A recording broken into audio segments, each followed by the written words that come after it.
Hey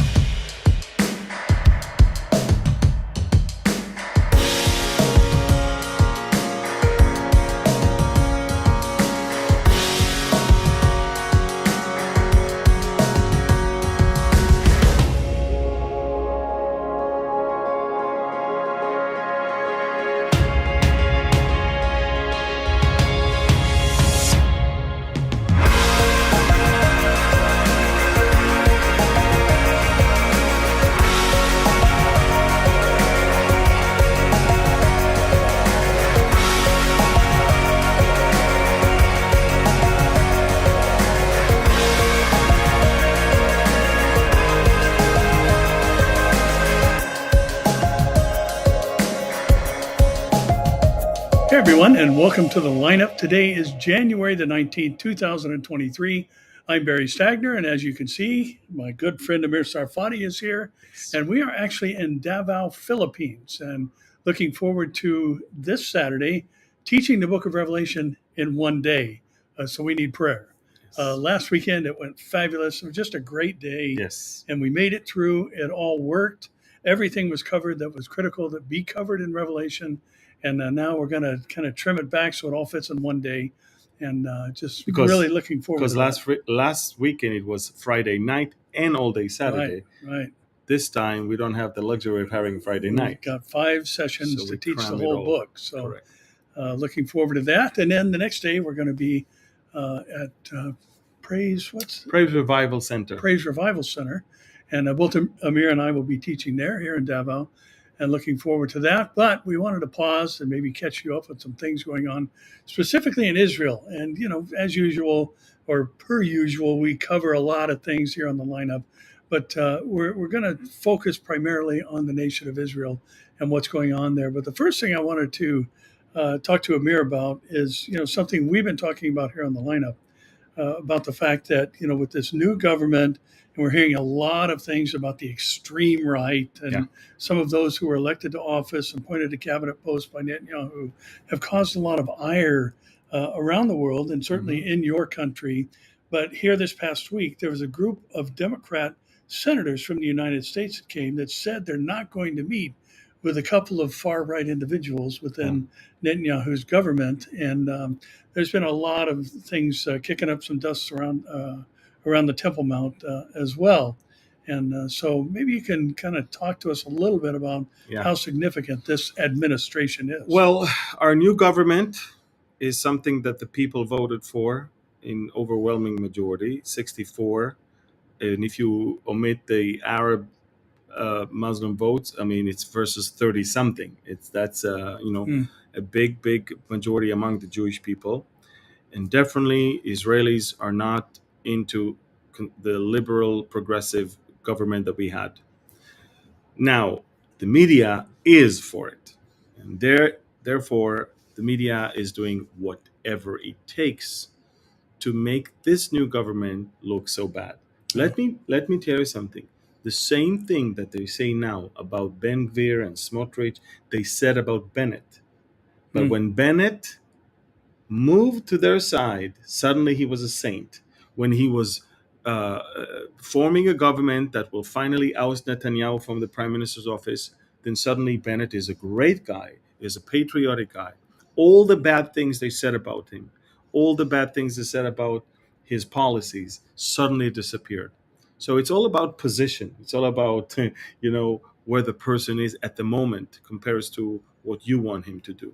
The media in Israel, like most of the world, is very liberal, very progressive. They want Palestinian state. They do not like Zionist idea of our rights over the land. They will fight more for the rights of the Palestinians than over the rights of the Jews here in the land. This is exactly what we see that the media is doing in other parts of the world. So I'm not surprised. But to be honest, nothing that this government is about to do is something that is so revolutionary. Think about it. This government, for example, Ben Gvir went up to the Temple Mount. Well, his predecessor did the same. Right. And the one before did the same. But because it's Ben Gvir, they made it look like he is about to set the whole region on fire. And by the way, his going up to the Temple Mount was to prove that Hamas is only talking in hot air. Hmm. And sure enough, they did nothing. Yeah. That's the first thing. The second thing is one of the flagship uh, policies of the new government is to change the judicial system in Israel, that over the last 20 years swung all the way to be the fortress of the left liberals. Israel is the only country in the world where the judiciary branch is electing the judiciary branch.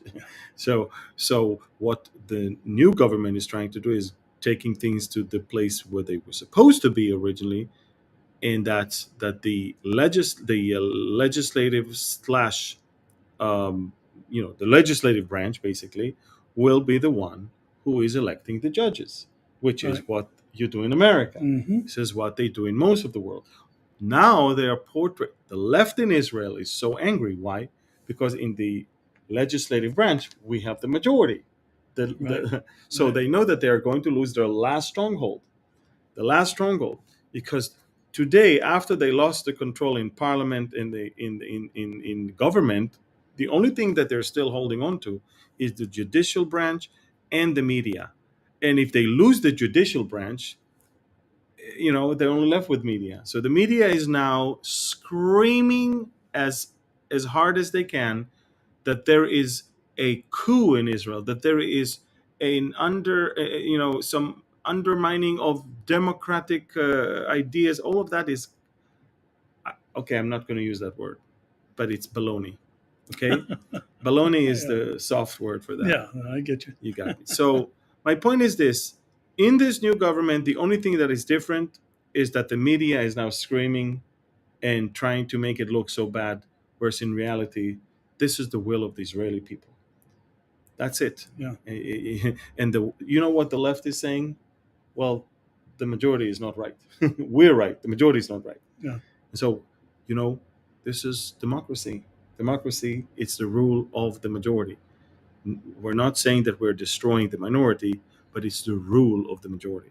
When Lapid became prime minister and people ask him, why are you appointing only your own people? He says, well, this is what it means to govern. You That's appoint right. your people. Yeah. And now, when Netanyahu is appointing his, Lapid says, this is a revolution. This is Yeah. a coup. This Yeah. is whatever. It's all about position. And so I'm saying, the way things appear and sound is not the way things are.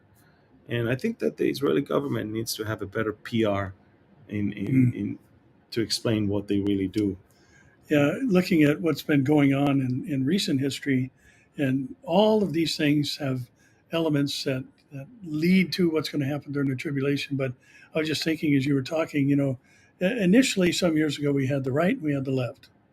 And then we had the far right and the far left, and then we had the far right, the moderate right, and the extreme right, and now we have the left, the far left, and the extreme left.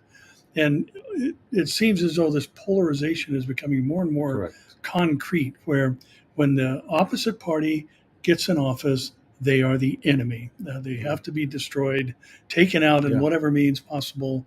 And this is, something that is going to be the mentality Correct. during the tribulation. We talked a lot about that over this past week, Mhm. especially in the Revealing Revelation conference last weekend. Just what is going to be going on at the basic human character level that causes identity politics and it doesn't matter who's actually right or who's telling the truth. It's who has the power. That's who makes and rearranges the rules. And we're seeing that happen in two countries that have really, I think, had a camaraderie and a like mind, and now they seem to be drifting apart. Where we've got Democrat senators going to Israel and saying, "We don't want to meet with Smotrich and Ben Gvir. We don't believe in Mhm. their platform." Instead of trying to find some type of common ground, Absolutely. now it's us But and you know you. why they're doing that? Because they're dancing to the rhythm of the media. They cannot disappoint the media. Yeah, They have to cave into the media's demand. What if, God forbid, a Democrat would meet with Ben Gvir and say, yeah, "Oh, he's not that bad." yeah, It's all the case of the media is gone. So this is basically what I believe. is happening. Again, the Supreme Court will do whatever it takes to preserve power that is not theirs. And the Israeli government is moving forward towards a reform in the judicial branch that is scaring the liberal lefts because they're losing power. That's Yeah. their only thing, their only power center that is still in their hands. And this is why, because they had it, they were able to prosecute Netanyahu because there's nothing in that case. But as long as the police and the deep state knows that the judicial branch is in their pocket, they can proceed with all of these things. Well, So we live in a time of sore losers. It used to be, correct, you know what, we have to accept the will of the people. We have to go along with, exactly. there's a difference in the government, obviously, in Israel and the government in the United States. We are a constitutional republic, and that divides the country up into segments where every state has a voice, and more control is given actually to the states than to the federal government, where Israel is a textbook democracy, majority rules. Absolutely. And that's the way things work within a democracy. Mhm. And here you have just an unwillingness to accept In the name of anything. democracy, they Exactly. say what you're doing is not democratic. And excuse me, It's you exactly lost that. the elections. You lost. The majority rules, and Yeah, the that's majority right. has the right to change Yeah. if it's not.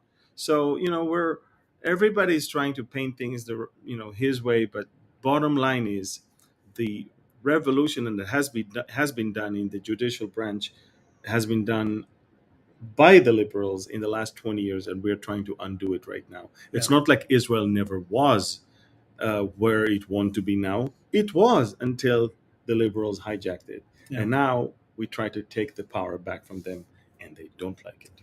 Yeah. Amir, I ran across a story today, moving kind of over to the States for a second.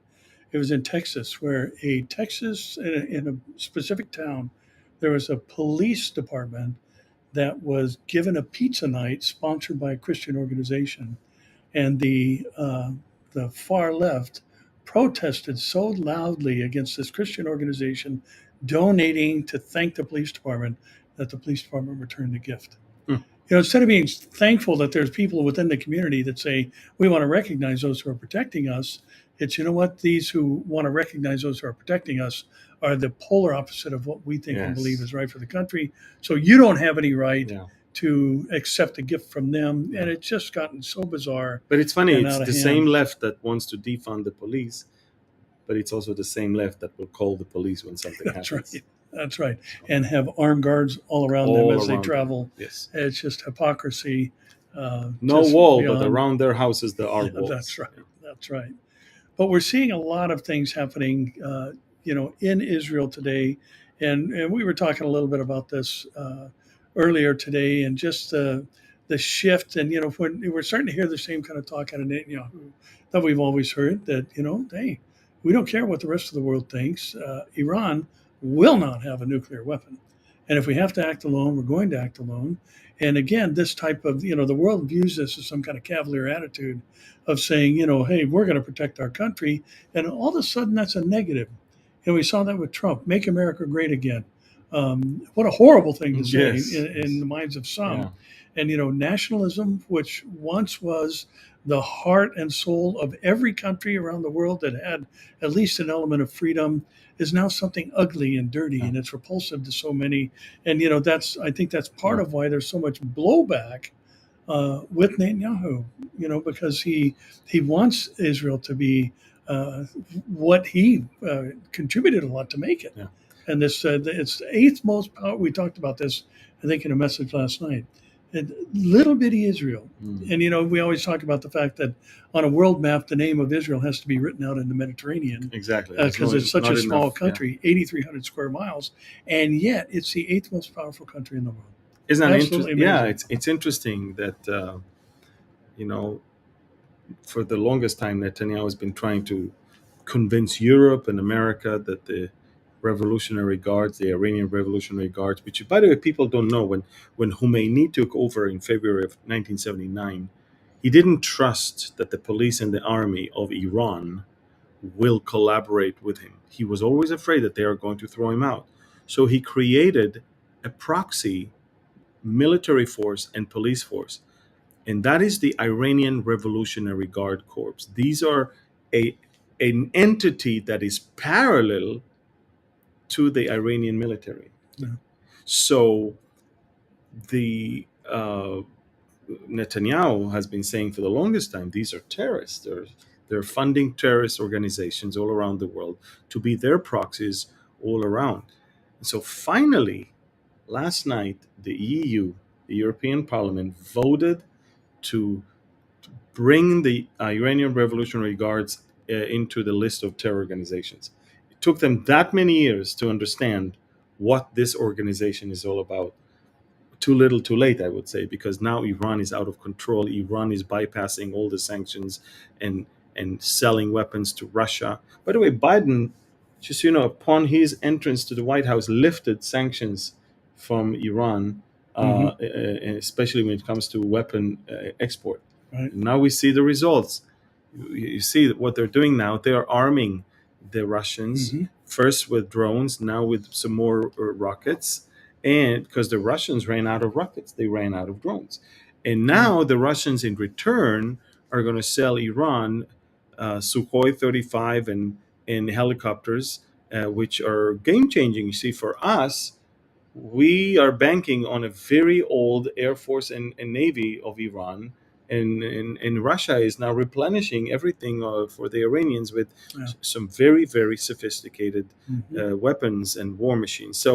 So everything that is going on right now, much of it is to be blamed on this democratic administration that you have in Right. America, Right. but also the ignorance and the gullible European Union, which now finally wakes up to understand that these are bloodthirsty ayatollahs, and the Iranian people. The Iranian people continue the protest, and no one talks about it, and no one is helping them, and no one is supporting them. And Robert Malley, the special envoy of your administration to Iran, continues to meet with the Iranian Hmm. ambassadors. They continue to talk. Even today, Yeah. right now, it came out that they're still talking. Yeah.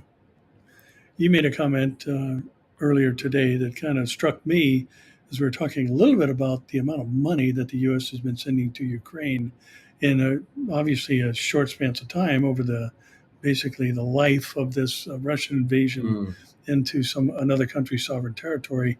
And you made a statement that really, as I said, just kind of struck me. I mm. never looked at it that way, but maybe you can share what you told Well, me. from what I know, so far, what America gave to Ukrainian aid, military aid, in 1 year exceeds what America gave to Israel in 70 years. Yeah, in their whole history. Yes, and thankfully, you know, we probably didn't need as much as Ukraine, but Right. I'm Right. just saying that the amount of aid and packages and spending on another country's defense and not on your own. By the way, you are emptying all of your Our own emergency assets. That's right. stockpiles.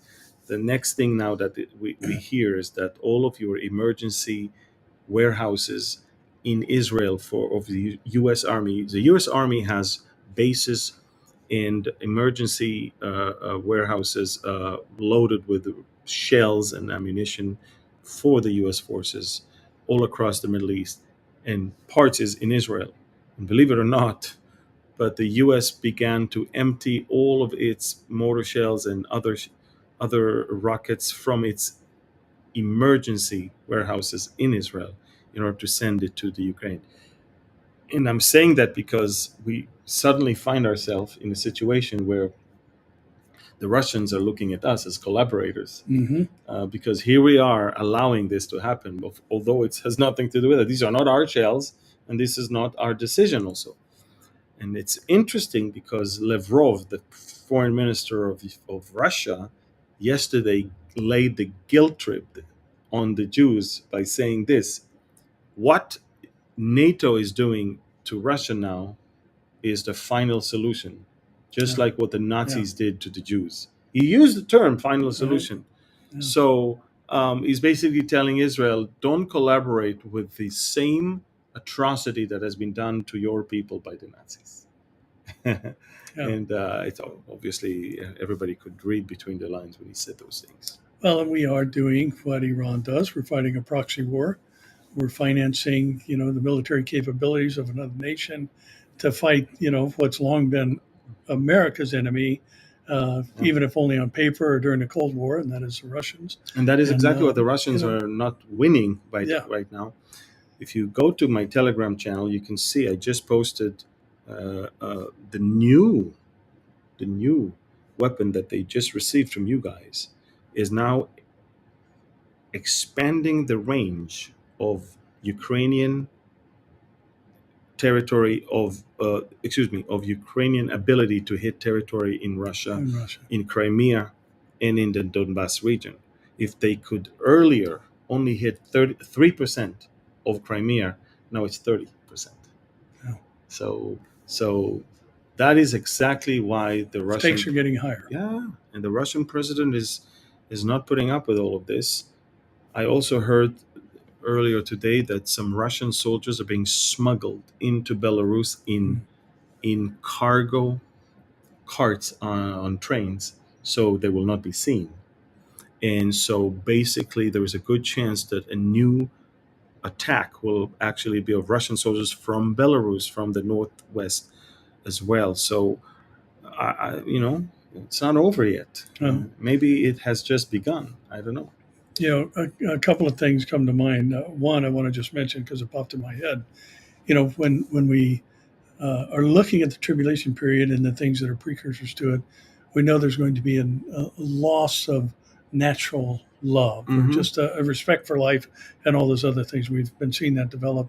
But one of the things that's interesting about the four horsemen of the apocalypse and the second rider who takes peace from the earth, uh, people under his rite of terror butcher each other. They're killing each other. And there was a story today that there was a Russian general, because they're having problems with defectors and everything else.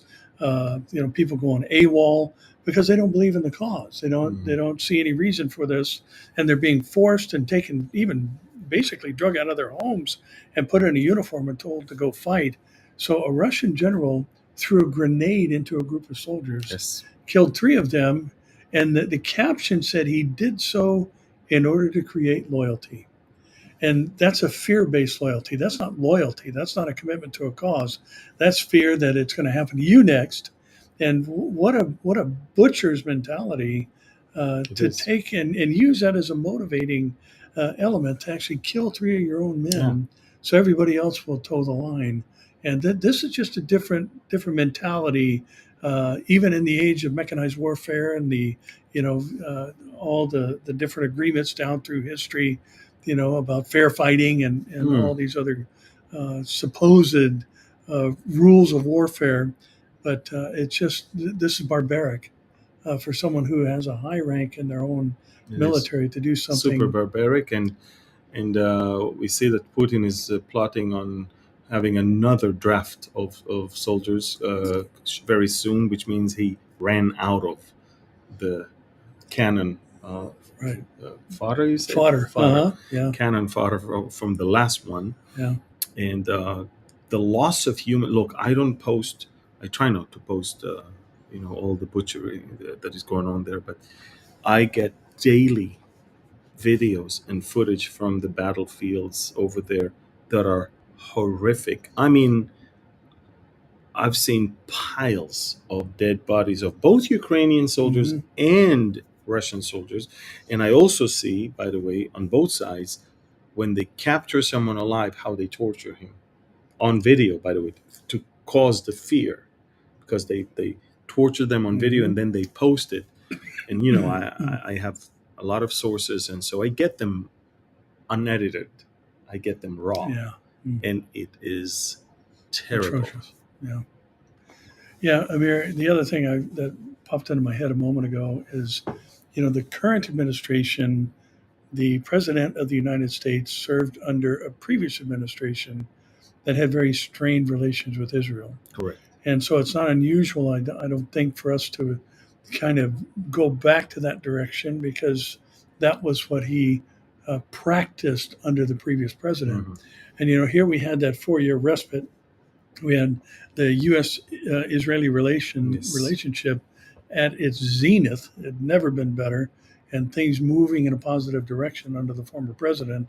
And now here we seem to be at breakneck speed, moving in the opposite direction. Whereas we mentioned, we got senators saying, "I don't want to meet with members of your cabinet," and basically the U.S. trying to play the bully and bully Israel into positions that the U.S. in their wokeness is trying to join with the rest of the world. All this egalitarian thinking and all, and it's just a sad thing.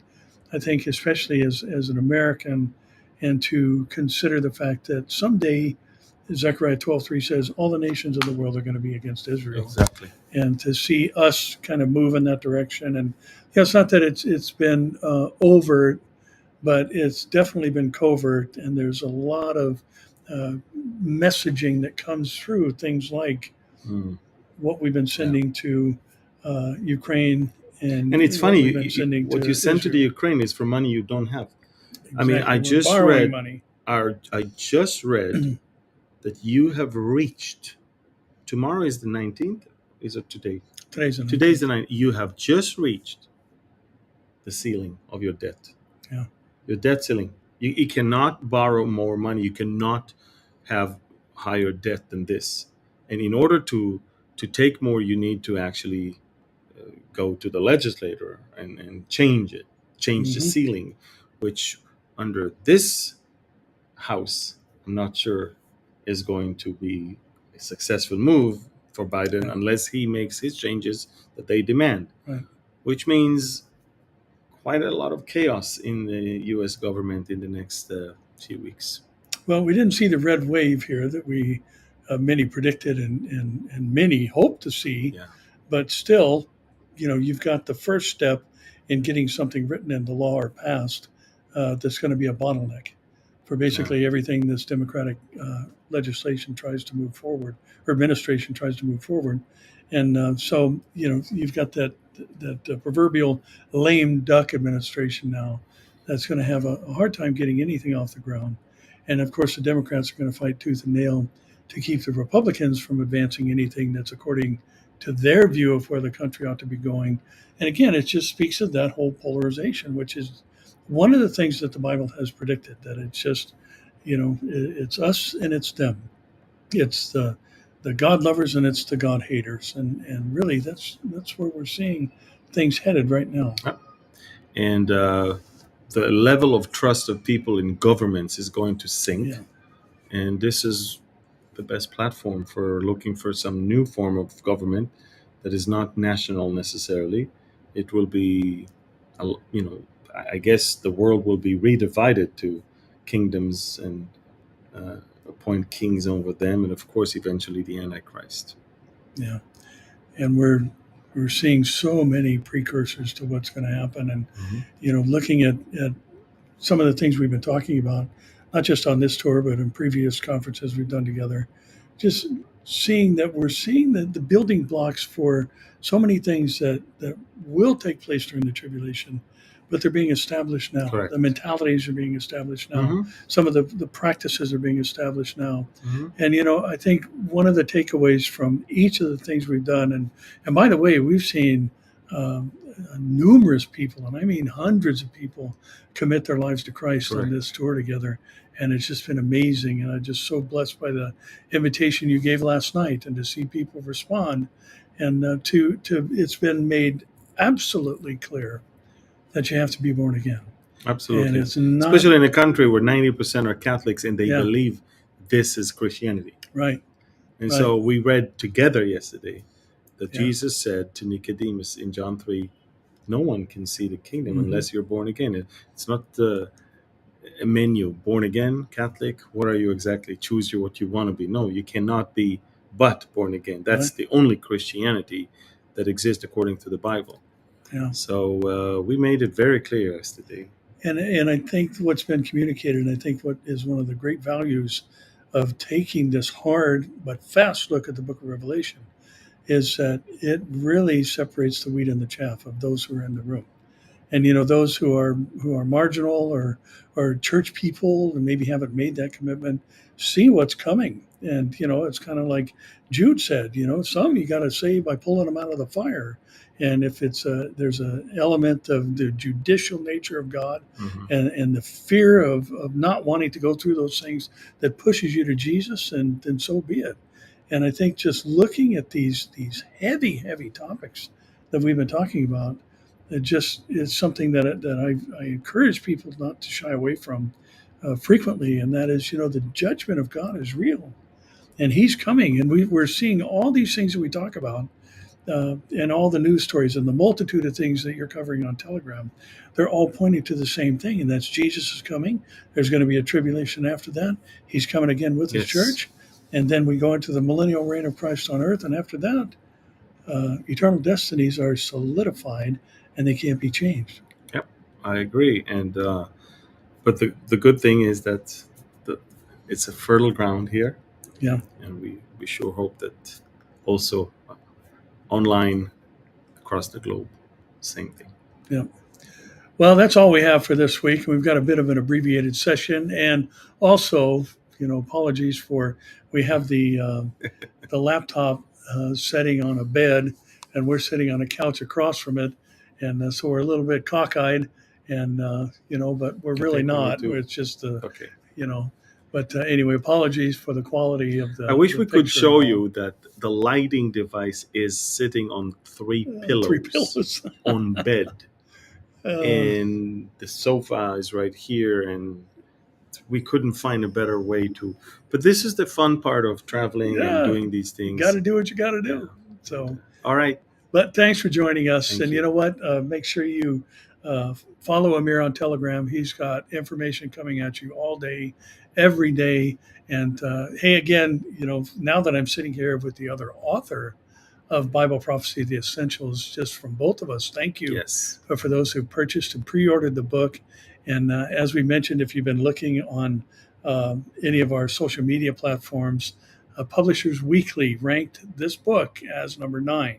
So it made a national bestsellers list and one of the top 2 national bestseller lists. So we're very grateful for Yep. that. And you know what? If you bought the book and you've read it, go and give a review on Amazon, because all this stuff helps get the word out. And one of the things, Amir, I think there's like 100 comments so far, 100 reviews so far. And one of the comments I've been consistently seeing is this answered a lot of questions I had. This helped me because I never understood that. Or this was something that was just a total conundrum to me. I didn't get it. And this book has been so helpful. And that's the whole point of writing Yep. the book, Yep. is because they are the questions you all have asked.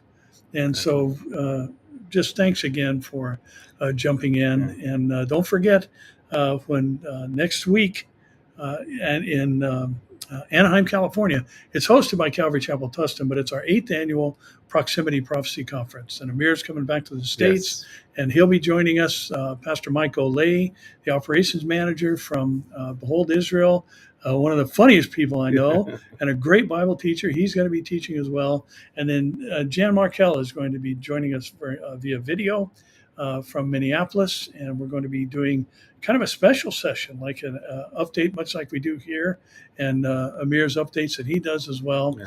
And then we'll finish off with Jan joining us for a live Q&A session. So that's next Saturday, or a week from Saturday, January 28th. If you're here in Southern California or in driving distance, it'll be held at Calvary Chapel East Anaheim. It is a Calvary Chapel Tustin event.